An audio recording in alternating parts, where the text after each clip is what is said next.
J'ai travaillé en tant qu'assistante avec Jacques Benty sur sa grande exposition qui s'est faite au port. Et il a été invité par le musée d'Appert à postuler pour un appel à candidature pour une expo sur l'île de Gorée. Et donc j'ai vu l'idée émerger, j'ai vu les dessins se faire, j'ai vu les idées progresser. Et j'ai suivi ça et je lui ai dit mais c'est extraordinaire d'aller là-bas et de savoir qu'il allait dans cette île que je connaissais que par la porte du non-retour que j'avais comme image. Et la seule image que j'avais de l'île en fait, c'était cette porte. Il m'a dit mais toi aussi tu peux y aller. Moi je débutais ma carrière artistique, j'ai dit mais non, mais moi je ne suis pas Jacques Benty, j'ai pas toute cette renommée, je n'ai pas vraiment non plus l'expérience. Il m'a dit il y a des artistes qui accueillent des artistes en résidence. Donc j'envoie ma demande et pendant que ma demande elle est traitée, je me dis si je suis prise, je fais la porte du retour. Mais comme ça, d'un coup, si je pars à Gorée, je fais la porte du retour.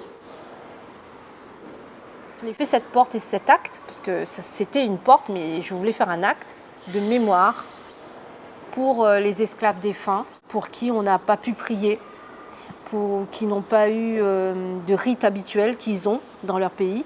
Et pour moi, c'était important d'apporter cette partie humaine, parce que pour moi, ce qui caractérise beaucoup l'être humain, c'est ces rituels qu'on fait pour nos défunts.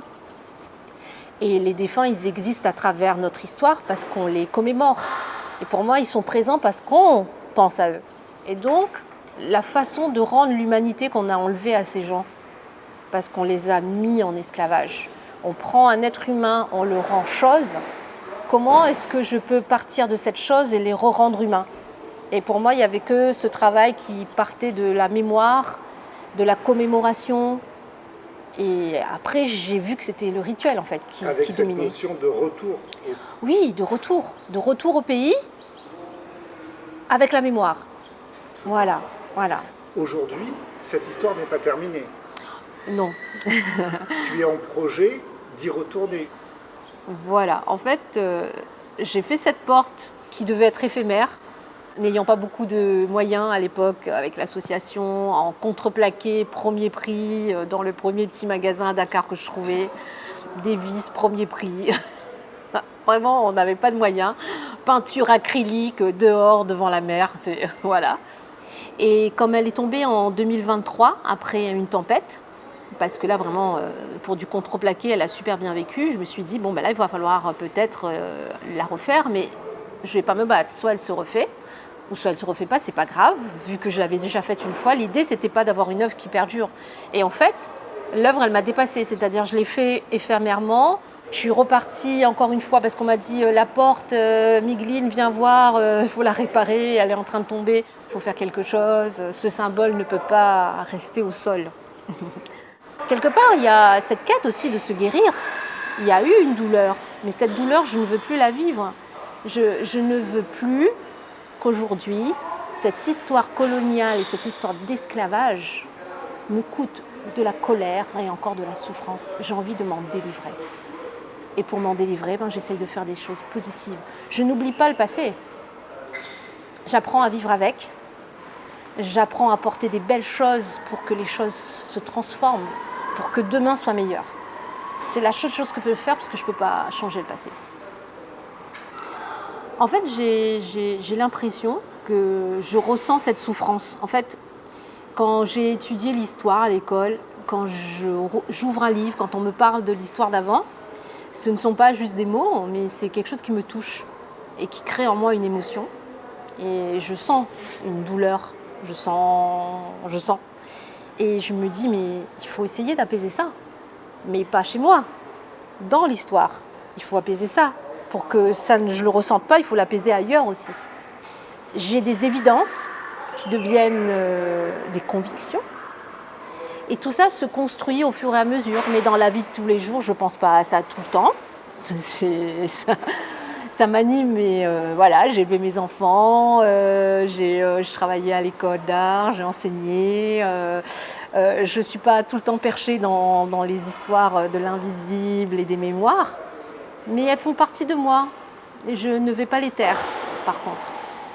Je suis quelqu'un qui est assez sensible, on va dire.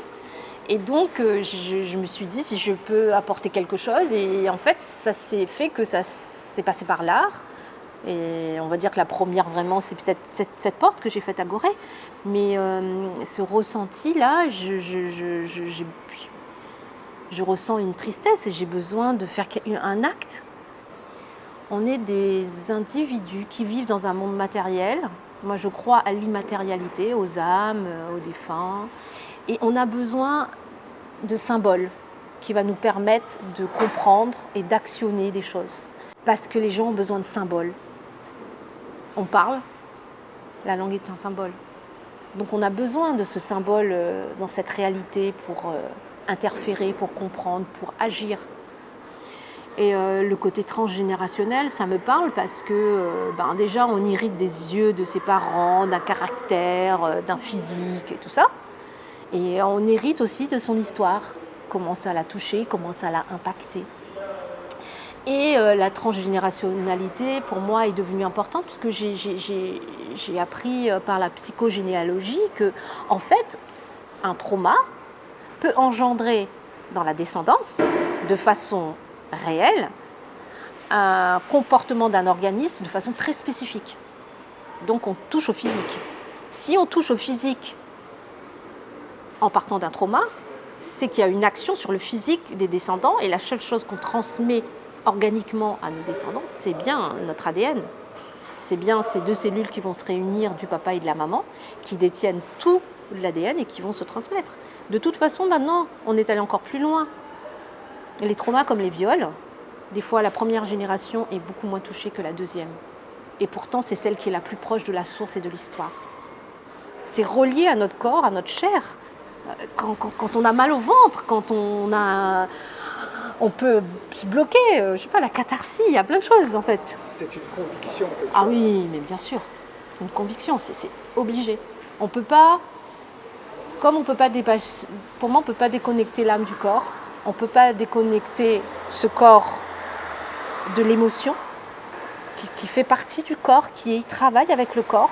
Ce corps, c'est l'ADN, c'est l'émotion, c'est une énergie qui circule et tout ça, ça fait un. On peut pas séparer les choses.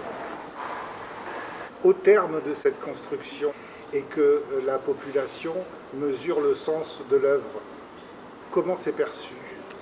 On m'a dit merci. On m'a dit merci. On m'a dit merci d'avoir pensé à nos ancêtres. Voilà. C'est très touchant. Voilà, ça m'a touchée parce que je ne suis pas d'Afrique directement, je suis afrodescendante, de loin. À Gorée et au Sénégal, ils connaissent quasiment pas l'île de la Réunion. Et qu'on puisse me dire merci d'avoir pensé à nos ancêtres, ça m'a touchée parce que c'était vraiment à eux vers qui je me suis tournée. Et je me suis dit, waouh, super, j'ai fait quelque chose comme je voulais le faire. C'est-à-dire, voilà, un hommage. Voilà.